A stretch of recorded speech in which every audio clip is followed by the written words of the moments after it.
Greetings and welcome back, my history-loving mischief. Brian Guthrie, aka Guthron the Balding Bard, here again with you. Today we're going to discuss how examining artifacts can help us expand our understanding of the trauma experienced by soldiers in 19th century America.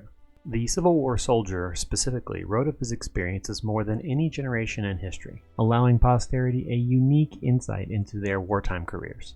These letters, preserved in archives and now widely available in digital form, revealed much of the trauma they faced. By examining these letters, one might compare the experiences of soldiers across time, both during and after combat, to see how things have changed and unfortunately how they have not in terms of a soldier's recovery from trauma. Initially, the question might seem too large for a single exhibit. The sheer number of Civil War letters and memoirs available in the modern era might present an issue in terms of fully examining enough of them to answer this question.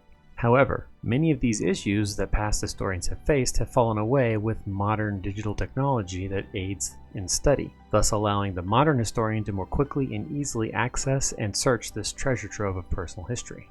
To address any potential scope issues, this study will focus on a few soldiers and their families on both sides of the American fratricidal conflict, including members of both enlisted and officer ranks, soldiers from the infantry and artillery, cavalry, and administrative ranks. Also, a selection from both volunteer and standing army units will be included. The first problem one faces is which letters to include. When evaluating Civil War and Reconstruction era letters or journals for preservation in an exhibit focused on combat trauma or post-traumatic stress disorder, PTSD, the following criteria serve as the primary requirements for preservation. First, the artifact contains references to experiences identified as potentially causing trauma. This can include battles, medical treatment, relationships, or commentary on the writer's views or opinions. Second, the artifact mentions specific criteria that can be compared to the symptoms of PTSD delineated in the dsm-v. While no diagnosis will be made, these allow comparison to modern examples to allow commentary on the topic. Third, the artifact highlights dreams that may be connected to trauma, particularly when paired with other criteria listed. These provide insight into a potential trauma victim's mental state in ways the victim might not be aware, allowing posterity to better understand what traumatic events they experienced. Fourth, the artifact describes emotions or actions observed in another that can be compared to the symptoms of PTSD. These can be observations of fellow soldiers, officers, family members, friends, medical professionals, chaplains, and many more that have contact with the potential trauma victim.